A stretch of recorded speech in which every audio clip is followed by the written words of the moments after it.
అందరికీ నమస్కారము. నా పేరు అబ్దుల్లా. సమాబిజి గణేష్ కమిటీలో ఒక పవిత్రమైన కార్యక్రమం చేశామనమాట. ఆ కార్యక్రమం ఏమిటి, మేము ఎలా చేసామో మీరు వీడియో చెప్పాలనుకుంటున్నాను. అలాగే ఈ వీడియో ఎందుకు చూడాలంటే, గణేష్ ఎవరైతే పెడుతున్నారో ప్రతి ఒక్కరూ కూడా ఈ వీడియో చూడండి. ఎందుకు చూడాలి, ఏమిటి, ఏం చేస్తాం అంత గొప్ప పని అంటే తెలుసుకుందాం. మరి వీడియోకి వెళ్ళిపోదాం. ముగ్గురు ఫ్రెండ్స్తో మొదలైన ఈ ప్రయాణం ఒకరికొకరు మాట ఇచ్చుకొని అబ్దుల్లా, సుబ్బరాయుడు, మహబూబ్ బాషా మొదలుపెట్టేటప్పుడే అందరిలా కాకుండా 10 మందికి ఇన్స్పిరేషన్ గా ఉండాలని మేము ఆలోచించాము. దానికి తగ్గట్టే ప్రణాళిక ఏర్పరచుకొని ముందుకెళ్ళాము. మొదట్లో మా ఫ్రెండ్స్ సహకారంతో మొదలెట్టాము. అలాగే రాను నెక్స్ట్ ఇయర్ అలాగా మా టీమ్స్ అంతా పెంచుకుంటూ వెళ్ళామన్నమాట. మాకు ఎల్లప్పుడూ ఎనర్జీగా ఒక మెంటర్గా మాకు ఎప్పుడు తోడుండే వ్యక్తి రమణన్న గారు. మాకు మెయిన్గా పెద్ద దిక్కు వెంకటేశ్వర మామ గారు. ప్రతి సంవత్సరం కూడా స్టేజ్ వరకు గేమ్ కాల్ అన్ని మామ దగ్గర నుండి చూసుకునేవారు. మాకు ఎప్పుడైతే హోటల్ రవెన్న, రాముడు, సూరి, శేఖరణ వీళ్ళందరూ మాకు జత అయ్యారో, గణేష్ అనేది మేము అనుకున్న కార్యక్రమాలు ఇంకా చాలా బలంగా కొనసాగాయి. ముఖ్యంగా రవెన్న, ఆర్విడ్ రవీంద్ర కుమారు అన్న మాకు అన్ని వేళ ఫుల్ సపోర్టు. మీకేం కావాలో చెప్పండి, నేను చూసుకుంటాను అనే విధంగా మాకు సపోర్ట్ ఇచ్చారు. అలాగే మా టీంలో ఫ్రీ అండ్ ఫన్గా అంటే అందరినీ కలుపుకోబోతూ నవ్వుతూ ఉండే వ్యక్తి వెంకటేష్ మెకానిక్. మీకు అందరికీ సుపరిచితుడు ఇతను. మా టీం సహకారంతో మేము గణేష్ కావాల్సినటువంటి ప్రతి ఒక్క వస్తువు కూడా కొనడం జరిగింది. ఎగ్జాంపుల్గా వచ్చేసి stage, lightings, amplifier, cloth decorations, ప్రతి ఒక్క వస్తువు కొనడం జరిగింది అందరి సహకారంతో. మేము 4 రోజులు కూడా 4 రకాల డిజైన్ చేసాము. ఏ విధంగా అంటే, ఒక రోజు వచ్చేసి ప్రవచనాలు, మరుసటి వచ్చేసి ఆర్కెస్ట్రా అండ్ మ్యూజిక్ షో పెట్టామన్నమాట. నెక్స్ట్ భరతనాట్యం ఒక రోజు చిన్నపిల్లలకి, పెద్దలకి, మన ప్రతి ఒక్కరికి గేమ్స్ పెట్టాము. అలాగే ముగ్గులు పోటీలు పెట్టాము. అంటే సాంస్కృతిక కార్యక్రమాలు అనేది చాలా ఒక పద్ధతిగా చేసాము. ప్రతి ఒక్క విషయంలో కూడా కేర్ తీసుకొని. మా ఏరియాలో గణేష్ పండుగ వస్తా అంటే ప్రతి ఒక్కరికి కూడా చాలా పెద్ద పండుగగా ఫీల్ అయ్యి ప్రతి ఒక్కరు కూడా ముందుండి చేస్తారు. చిన్నపిల్లలు, పెద్దవాళ్ళు, ముసలిళ్ళు, ఆడవాళ్ళు ప్రతి ఒక్కరు కూడా తమ వంతుగా ఏదో ఒక పని చేస్తూనే ఉంటారు. ఇది మా ఏరియా గొప్పతనం. మీకు టైం ఉంటే రండి, మీరు కూడా చూడండి, మా ఏరియా గురించి తెలుసుకోండి. భవిష్యత్తులో రోల్ మోడల్గా ఉండాలనేది మా గణేష్ కమిటీ యొక్క ముఖ్య ఉద్దేశం. మనం భక్తితో చేస్తూ ఉన్నామంటే ఆటోమేటిక్గా గణేష్ ఆశీస్సులతో ముగ్గురితో మొదలుపెట్టిన మా జర్నీ ఈరోజు ఎంతోమంది మాతో పాటు ఉన్నారు. ముఖ్యంగా ప్రతి ఒక్కరు కూడా గణేష్ని పెడతారు, ఇది కామన్. కానీ మేము డిఫరెంట్గా ఆలోచించామన్నమాట. ఏ విధంగా అంటే, గణేష్ పెట్టడమే కాదు, చందా ఇచ్చిన ప్రతి ఒక్కరికి కూడా ఇంటికి ప్రసాదం చేరవేర్చాలి. అలాగే చందా ఇచ్చిన ప్రతి ఒక్కరికి కూడా రిటర్న్ గిఫ్ట్ ఇవ్వాలనే ఉద్దేశంతో మొదలుపెట్టాము. అలాగే ప్రతి సంవత్సరం కూడా గిఫ్ట్ ఇవ్వడం జరిగింది.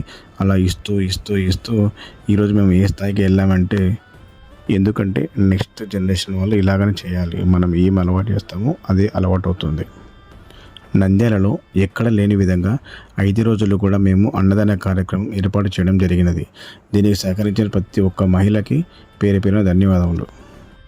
చివరి రోజున మాకు గత 2 సంవత్సరాలుగా అన్నదాన కార్యక్రమం చేస్తున్నటువంటి వ్యక్తి రాజేష్. అలాగే మేము మొదలుపెట్టినప్పుడు మా గణేష్ లడ్డు వినపాట 5,000 రూపాయలతో మొదలైంది. కానీ ఈరోజు 1,65,000 రూపాయలకి చేరిందంటే సొక్రాబీ గారు తీసుకున్నారు. కానీ మాకు 2025 చాలా స్పెషల్ అనమాట. మేము గణపతి పెట్టేటప్పుడు అనుకున్నాము, కులమతాలకు అతీతంగా చేయాలి, అందరినీ కలుపుకొని వెళ్ళాలనే ఉద్దేశంతో మొదలుపెట్టాము. ఆ రోజు ముగ్గురు ఫ్రెండ్స్ కలిసి.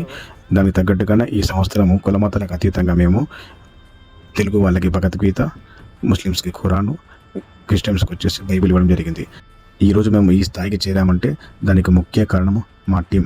ఇక్కడ మీరు చూస్తున్నది మొత్తం మా టీం. ఇక్కడ వీళ్ళందరి సహకారంతోనే మేము ఈరోజు ఈ స్థాయిలో చేయగలిగాము. చూసారు కదా ఫ్రెండ్స్, ఈరోజు మేము ఈ స్థాయి చేయగలిగామంటే దానికి మూల కారణం వచ్చేసి నెంబర్ 1 వచ్చేసి యూనిటీ. ప్రతి ఒక్కరం కూడా ఒక మాట పైన ఉన్నాము. మేము ఇలా చేయడానికి మాకు 10 సంవత్సరాల టైం పట్టింది మేము ఈ స్థాయికి రావడానికి. ఎందుకంటే ఒకరోజు 2 రోజులు పని అయ్యేది కాదు. అందరి సహకారం ఉండాలి. ప్రతి ఒక్కరు అనుకుంటేనే అవుతుంది. నాదొక చిన్న విన్నపం మీకు చెప్పింది, పెద్దవాళ్ళు అయితే కాదు.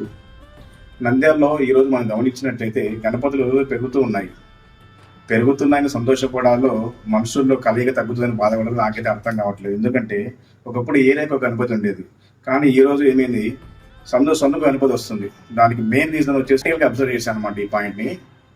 నిమజ్జనం రోజు అండి, చాలా మంది ఆల్కహాలిక్ తీసుకుంటున్నారు. ఈ ఆల్కహాలిక్ తీసుకోవడం వల్ల గొడవలు అవుతున్నాయి. ఈ గొడవలు అయినప్పుడు ఏంటంటే ఈగోసుకుపోవడము, నువ్వని అనుకోవడము. ఆ నెక్స్ట్ ఏమవుతుందంటే విడిపోతున్నారు. అలా విడిపోవడం నువ్వు గణపతి పెట్టడం, ఈ జనాలు అనేది సమతుల్యం మిస్ అవుతుంది. ఇంకోటి, మన సాంప్రదాయాన్ని మనమే కించపరుస్తున్నాము. ప్రతి ఒక్కరు కూడా గణేష్ మండపాల దగ్గర సాంస్కృతిక కార్యక్రమాలు పెట్టండి, పిల్లలకు భగవద్గీత నేర్పించండి, ఒకరోజు ఒక ప్రోగ్రామ్ పెట్టండి, భరతనాట్యం పెట్టండి, గేమ్స్ ఆడిపోయండి, దేవునికి సంబంధించిన ఏదన్నా కానీ వినిపోయండి.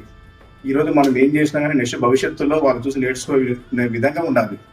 ఈరోజు మేము ఈ స్థాయి చేయగలిగామంటే దానికి ముఖ్య కారణమైనటువంటి చందాదారులు కొందరు డబ్బు రూపంలో ఇచ్చారు, కొందరు వస్తు రూపంలో ఇచ్చారు, కొందరు సేవా రూపంలో ఇస్తారు. వారందరికీ పేరు పేరున కృతజ్ఞతలు, ధన్యవాదములు. ఎందుకంటే వాళ్ళు ఇచ్చిన డబ్బుని మేము పర్ఫెక్ట్‌గా వాడాము కాబట్టి ఈ స్థాయి చేయగలిగాము. అలాగే నాదొక చిన్న విన్నపము. ప్రతి ఒక్కరు కూడా పోలీస్ శాఖ వారు సహకరించండి. చాలా సంతోషంగా పండుగ జరుపుకుందాము. అలాగే ఒక గుడ్ న్యూస్ అండి మీకని కాదు, మా కమిటీ నుంచి మీకు గొప్పగా చెప్పగలుగుతున్నాము. త్వరలో మేము ఒక సేవా కార్యక్రమం మొదలుపెడుతున్నాము. మాకు ఇచ్చిన డబ్బులు మేము మిగిలించి దానికి ఒక సేవా కార్యక్రమంలో ఉపయోగించాలని మనస్ఫూర్తిగా అనుకుంటున్నాము. ప్రతి ఒక్కరికి ధన్యవాదములు.